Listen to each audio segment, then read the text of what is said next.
नमस्कार। आज हमारे साथ डॉक्टर अविनाश पोखरियाल जी हैं। पहले हम इनके बारे में कुछ जानते हैं। तो अविनाश जी, थोड़ा सा आप अपना ब्रीफ इंट्रोडक्शन दीजिए।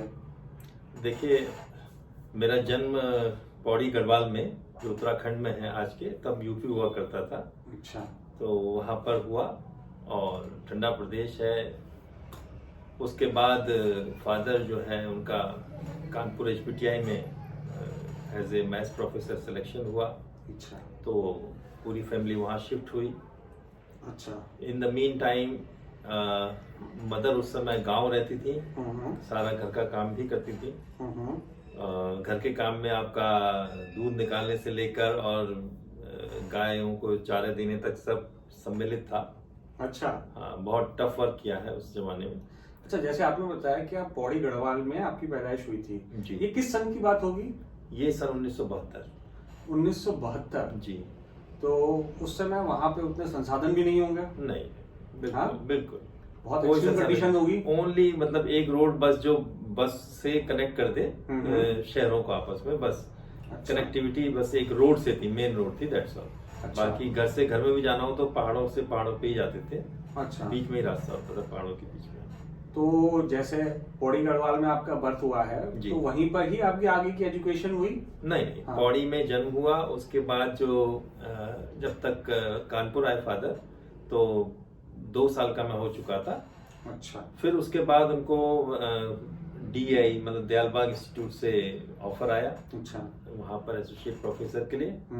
तो फिर उन्होंने दयालबाग ज्वाइन कर लिया था। फिर आगरा आ गए थे हम लोग। आगरा आने के बाद शायद मैं उस समय 2.5 या 3 साल का रहा हूँगा। अच्छा, मैं थोड़ा सा और जानना चाह रहा हूँ कि जैसे आपने बताया कि पौड़ी गढ़वाल में आपका जन्म हुआ और आप 2 साल तक वहाँ रहे। जी। तो क्या उसके बाद भी आप जाते हो पौड़ी गढ़वाल अभी? हाँ, बिल्कुल बिल्कुल। शुरुआत में जैसे शुरू के लगभग मान के चलिए 20 इयर्स तो हम लोग कंटिन्यूअस गर्मी की छुट्टियों में पौड़ी ही जाते थे। It was the only vacation for us कि हमको पौड़ी जाना है, और हम लोग भी बड़े लालायित रहते थे पौड़ी जाने। ऐसा क्या है वहाँ पे कि देखिए, नेचुरल ब्यूटी, मैं जहां तक जानता हूँ 20 साल तक, जब तक मैं यंग एज पे था, पौड़ी वॉज वेरी ब्यूटीफुल। बहुत खूबसूरत शहर है। वहाँ अगर हम अपने वहाँ पर एक पोखरियाल भवन है जहाँ हम लोग रहते थे। अच्छा। तो क्या आज भी है? आज भी है, आज भी है। अच्छा। और जो योगी जी का आवास है वो भी वहाँ से बहुत ही निकट है। मतलब आपका कहना है कि जो योगी आदित्यनाथ जी हैं वो आपके पौड़ी गढ़वाल के हैं? पौड़ी गढ़वाल के, प्रॉपर। अरे वाह। प्रॉपर पौड़ी गढ़वाल से। और उनकी स्टडीज भी वहीं हुई है बेसिकली। अच्छा। तो उनका घर हमारे घर से बहुत ज्यादा दूर नहीं है। अब पोखरियाल निवास है, उसके सामने होटल सन एंड स्नो है, और उससे थोड़ा सड़क से आगे जाएंगे तो योगी जी का पुराना घर है, वहाँ आज भी है। अच्छा। हाँ जी।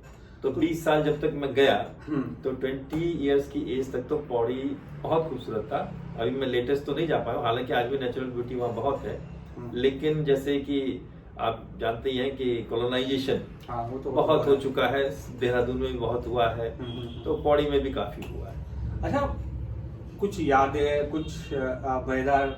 जी जी जी। हाँ। पुराने किस्से सुनाता हूँ मैं। हाँ, पोखरियाल हाँ, भवन के ही। ही। तो पोखरियाल भवन में जिस मकान में हम रहते थे, वो एक वकील साहब थे, पोखरियाल साहब। अच्छा। जिनके बच्चे के नाम थे रेखा, सबसे बड़ी बिटिया थी। फिर धूमा कहते थे हम, मुझे एक्चुअल नाम तो नहीं मालूम। अच्छा। फिर उनसे छोटा बानी। अच्छा। उनका नाम भी नहीं मालूम, वो उनके बेटे थे। तो बानी, हम और मेरे बड़े भाई साहब, हम लोग पहाड़ों पे ऊपर चले जाते थे। चीड़ के पेड़ रहते थे और पता नहीं कहाँ कहाँ तक घूमते थे। फिर घर आके बानी हमारे पंडित जी बनते थे और वो पुजारी के रूप में पूजा करवाते थे, और हमको बड़ी अच्छी अच्छी पूजाएं कराते थे। बचपन के खेल इस तरह से होते थे। अच्छा, मतलब अगर देखा जाए तो तब का बचपना और आपके बचपने में जमीन आसमान का फर्क है। जमीन आसमान का फर्क है कि आप पहाड़ों पे जा रहे हो, बिल्कुल बिल्कुल, शुद्ध हवा मिल रही है, नेचुरल चीजें एंजॉय कर रहे हो। बिल्कुल। और आज का जो बचपन है वो तो बिल्कुल मोबाइल पे है और कमरे में है। डेफिनेटली। ठीक है। अच्छा, जैसे कुछ थोड़ा सा और कोई एक्सपीरियंस बताइए कि पहाड़ों के बारे में। मैंने सुना है कि शायद पहाड़ों में जानवर भी होते हैं। हाँ, बिल्कुल। आज भी है क्या? आज भी है। आज भी हमारे अपना गांव जो है, जो फादर की साइड का गांव है, केदार गली, तो रात में वहाँ 7 बजे के बाद निकलना थोड़ा बहुत खतरनाक हो जाता है आज के समय में भी? आज के समय में भी, क्योंकि आपको कभी शेर की आंखें चमकती हुई दिख जाएंगी। अच्छा। यहाँ या वहाँ भालू रहते हैं, ठीक है, तो वो आपको कभी ना कभी दिख ही जाएंगे अगर आप वहाँ रहते हैं तो। इसलिए वहाँ सारे काम निपटा के लोग बेसिकली 7 या 8 बजे वो घर के अंदर आ जाते हैं और फिर सोते हैं और फिर सुबह ही जगते हैं। हालांकि वहाँ का आदमी इतना बहादुर है कि अगर वो आ भी जाएंगे बाहर तो मतलब वो निपटना भी जानते हैं, ऐसा नहीं। अच्छा। अभी रिसेंटली मेरे भाई का एक बहुत अच्छा खासा बड़ा डॉगी था, तो वो उसको बाघ ने जख्मी करके मार दिया। अच्छा। हाँ, अभी तो latest मीन्स जो जैसे वहाँ पे क्या होता है, बाघ रहते हैं, जैसे कि आपने बताया कि क्या होता है, भालू होते हैं जी। तो क्या ये ह्यूमन पे अटैक करते हैं या फिर वो सिर्फ जब तक इंसान उनको जी नहीं जी करता है, तब जी तक नहीं जी करते हैं? तब तक नहीं करते, वो यूज टू होते हैं, क्योंकि जंगल देखिए अब खत्म हो रहा है। अच्छा। हाँ, और तो शिकार उनको चाहिए ही चाहिए। हम्म। तो अगर वो हमारे गांव भी मतलब बहुत ज्यादा तो नहीं है, सब उसमें ग्रीनरी ही है, तो उसको अगर कोई दिख जाएगा ऐसी चीज जो मांसाहारी हो, जैसे कोई बकरी दिख जाएगी या कोई गाय दिख जाएगी या कोई डॉगी दिख जाएगा, तो वो शिकार की खोज में जरूर आता है। इंसान पे अटैक तो बहुत रेयर केस है, लेकिन होते हैं, ऐसा नहीं है। लेडीज के ऊपर भी अटैक्स हुए हैं पहाड़ों में, ऐसा नहीं है। तो अगर उसको वो मांस ना मिले जो उसका नेचुरल है प्रे, तो उसके बाद अगर वो ना मिले तो फिर वो गुस्से में मनुष्य पे भी हमला कर सकता है। अच्छा, वहाँ की जो क्या बोलते हैं खाने की डाइट है, वहाँ किस तरीके का भोजन होता है, थोड़ा सा उसके बारे में बताएं। जी जी, देखिए पहाड़ों में मैक्सिमम मोटा अनाज होता है, मोटा जिसको मोदी जी आजकल प्रमोट कर रहे हैं। अच्छा। ठीक है, वहाँ जैसे मोटा अनाज, जैसे वहाँ चावल एक मोटा सा होता है जिसको कोदो कहते हैं, कोदो। अच्छा, कोदो, हाँ। तो वहाँ का मोटा अनाज है, पहाड़ी भाषा में तो झुंगरियाल कहते हैं उसको। झुंगरियाल, हाँ। अच्छा। उसकी खीर बहुत स्वादिष्ट बनती है, प्लस प्रोटीन वैल्यू उसकी बहुत जबरदस्त है। वो पहाड़ों में मिलेगा, वो पहाड़ों में मिलेगा, आज भी मिलता है, आज भी मिलता है। ठीक है, उसके अलावा वहाँ फाणू बनता है जो उड़द की दाल को पीस के बनाते हैं। अच्छा। उसकी भी प्रोटीन वैल्यू बहुत जबरदस्त है। ये क्या खिचड़ी होती है, क्या होती है? दाल होती है। अच्छा, दाल होती है। हमारी वाइफ भी बना लेती है। अच्छा। बना लेती है, पहाड़ी खाना उनको बनाना अब अच्छा आ गया है। अच्छा अच्छा। तो पहाड़ी डिशेस बना लेती है वो। अच्छा। और क्या बोलते हैं फल फ्रूट्स के मामले में क्या? फल फ्रूट्स के मामले में वहाँ माल्टा है, आड़ू है, खुबानी है, एप्पल्स हैं, आम है, ये सब हाँ होते हैं, आज भी खूब होते हैं। प्लस वहाँ की जो पहाड़ों के जंगली फल हैं वो भी बड़े मतलब टेस्ट में भी अच्छे होते हैं और उनमें विटामिन सी वगैरह भी खूब होते हैं, जिनको हिस्सोले कहते हैं हम लोग। अच्छा, लोग कहते हैं कि भाई जो पहाड़ों के जो क्या होते हैं फल होते हैं, जंगली फल होते हैं, वो नुकसानदायक होते हैं, क्या ऐसा है सच में? नहीं, ऐसा कुछ नहीं है। पहाड़ी फल बहुत शानदार है, अंजीर भी वही होती है। अच्छा। पहाड़ों पे होती है अंजीर, और इतनी शानदार होती है कि वहाँ के अंजीर का तो जवाब ही नहीं है। अच्छा, कहते हैं वहाँ ये जो चिलगोजा होता है, हाँ। ये चिलगोजा झाड़ियों में होता है, झाड़ी में होता है, और कोई भी जाता है उसे ले आता है। बिल्कुल बिल्कुल। और मैदानी इलाकों में ये काफी महंगा बिकता है, क्या ये सच्चाई है? सच्चाई सच्चाई। अच्छा, बिल्कुल ऐसे ही उग जाता है? बिल्कुल बिल्कुल। ओके। अच्छा, वहाँ का जैसे उस समय का जो दौर था और वहाँ के जो लोग थे, उनकी आमदनी का जरिया क्या रहा था? खेती, प्योरली खेती। मेरे दादाजी ने 85 इयर्स तक हल अपने कंधे पे रख के चलाया हुआ है, और खेती 85 इयर्स तक, and he was hale and hearty. फिर वो जब यहाँ शहर में आए, फादर ले आए, क्योंकि वहाँ एक बार गिर गए थे तो उनकी हड्डी वगैरह में चोट आई थी। तो देखिए वहाँ वैसे ही जुड़ गई, क्योंकि जब तक लेटर पहुंचा वो हड्डी जुड़ चुकी थी, थोड़ी सी टेढ़ी जुड़ी लेकिन जुड़ चुकी थी, इतने मजबूत होते थे। मेरे दादाजी ने 1-1 किलो घी पिया हुआ है, समझिए क्या मतलब सेहत रही होगी उनकी। 1-1 किलो घी पिया हुआ है लिटरली। हम तो 100 ग्राम नहीं पी सकते। 100 ग्राम आप 4 चम्मच में आपको मतलब हो सकता है डिसेंट्रीज हो जाए। लेकिन वो लोग 1-1 किलो घी क्यों? उसके बाद जब हल लगाते थे तो उसमें बहुत मशक्कत होती है। अच्छा, पहाड़ों में जैसे आपने बताया कि वो खेती करते थे जी, तो पहाड़ों में खेती कैसे हो सकती है? पहाड़ों में एक्चुअली सीढ़ीदार खेत होते हैं। अच्छा, सीढ़ीदार मतलब बड़ी बड़ी सीढ़ियां काट के बनती जाती है। यहाँ पे तो आपने स्टेयर छोटी देखी, वहाँ स्टेयर का साइज आप समझ लीजिए कि 5-6 मीटर चौड़ी एक स्टेयर, फिर उसके नीचे दूसरी स्टेयर, फिर तीसरी स्टेयर, इस तरह से पूरे पहाड़ में स्टेयर इसी स्टेयर दिखेंगे आपको।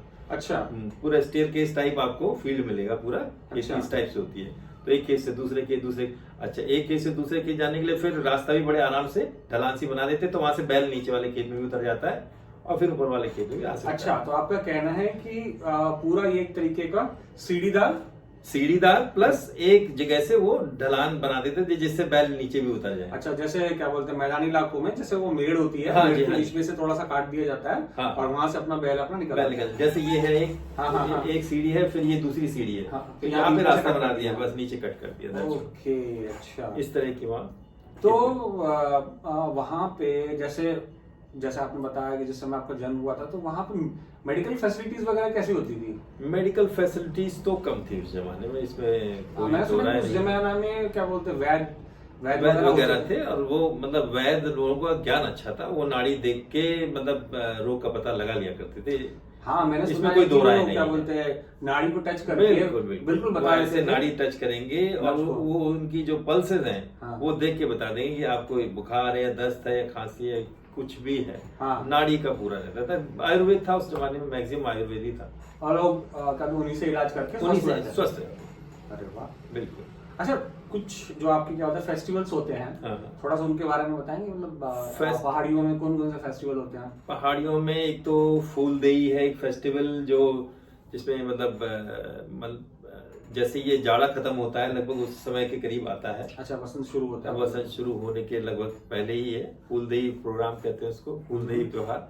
और भी त्योहार है जिसमें मतलब पत्थर वगैरह फेंकते हैं। मैं तो इतना अब टच में नहीं हूँ। ये क्या है? बग्वाल कहते हैं उसको, बग्वाल। अच्छा। हाँ। इसमें क्या होता है? उसमें आग के गोले टाइप से मतलब ऐसे घुमा के तब फेंकते हैं, बग्वाल अच्छा। कहते हैं उसको। हाँ, वो किसको फेंका जाता है? मतलब एक दो टीमें बनी रहती हैं, एक दूसरे पे फेंकती हैं, बचना होता है, एक दूसरे का अच्छा। खेल है। हाँ। ओके। वो भी एक तरह का त्योहार है वहाँ।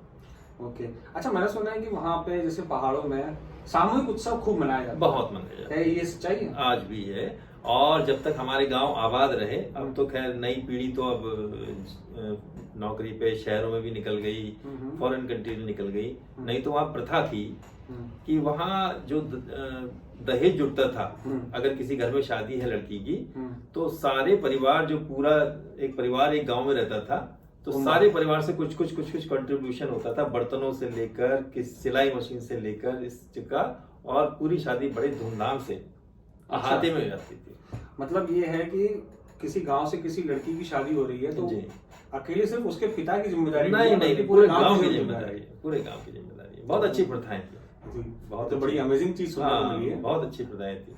अच्छा, तो मतलब एक तरीके से वो जो बेटी होगी वो पूरे गांव की बेटी पूरे गांव की बेटी है, वही उसका सम्मान है। वो आएगी तो वही उसका सम्मान पूरा वही किया जाएगा, हर घर से उसको कुछ ना कुछ जाएगा। अच्छा, मैंने सुना है कि आज के जमाने में भी जो आज की जो क्या बोलते हैं युवा पीढ़ी है जो कि पहाड़ों से जुड़ी हुई है, वो साल में 1-2 बार जाती है वहाँ किसी पर्टिकुलर फेस्टिवल में इकट्ठी होती है। बिल्कुल बिल्कुल। वो कौन सा फेस्टिवल है? वो फेस्टिवल एक्चुअली हमारे कुल देवता होते हैं। अच्छा। उनकी पूजाएं होती हैं।